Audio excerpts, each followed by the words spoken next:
Hello, everyone, and welcome back to English with Short Story, the place where we make learning English fun and engaging. If you're new here, a very warm welcome to you. In our last episode, we explored a fascinating story together. I hope you enjoyed it and learned some new vocabulary along the way. Today, I have another wonderful tale for you, filled with interesting characters and valuable lessons. Are you ready?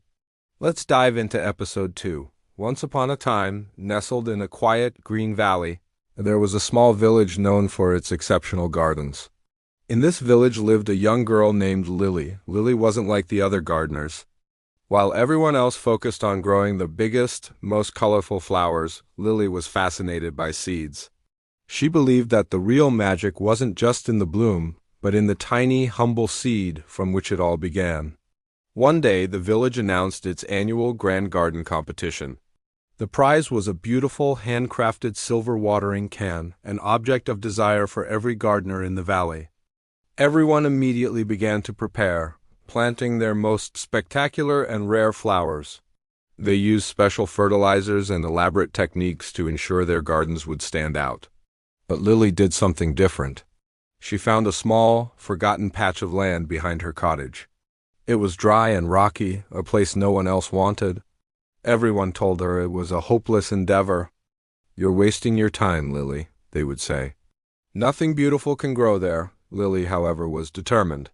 She spent days clearing the rocks and enriching the soil with compost she made herself.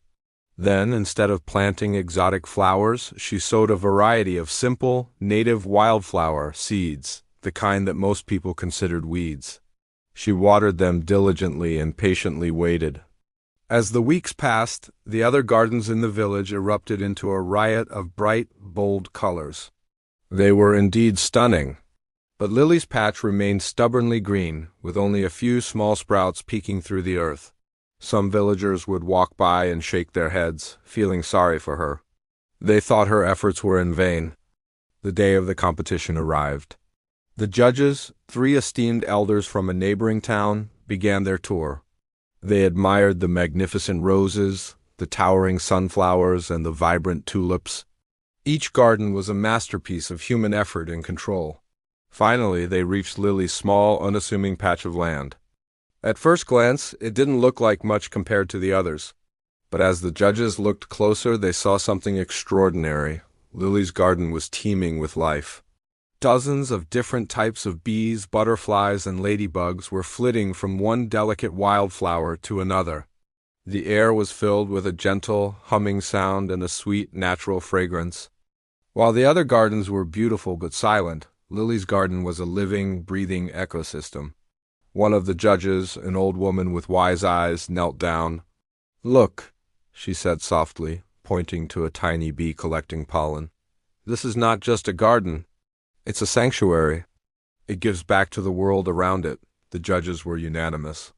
They declared Lily the winner. The other villagers were astonished. They had focused so much on outward appearance that they had forgotten the true purpose of a garden, to nurture life. Lily was overjoyed, not just because she won the silver watering can, but because she had proven her point. True beauty isn't always the loudest or the brightest. Sometimes it's found in the small, quiet things that support and sustain the world around us. From that day on, the villagers began to see their gardens differently, creating spaces that were not only beautiful to the eye, but also welcoming to all of nature's little helpers.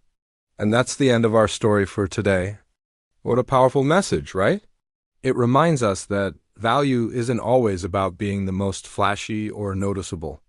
Sometimes the greatest strength lies in being supportive, nurturing, and essential, even if it's in a quiet way. I hope you enjoyed this story and that it gave you some food for thought, as well as some new English words to add to your vocabulary. Words like humble, endeavor, diligently, and unanimous. Try to use them this week. Thank you so much for joining me for episode 2. If you like this story, please give this video a thumbs up and don't forget to subscribe to the channel so you won't miss our next episode. I'd also love to hear your thoughts in the comments below. What did you learn from Lily's story? Until next time, keep learning, stay curious, and have a wonderful day. Bye for now.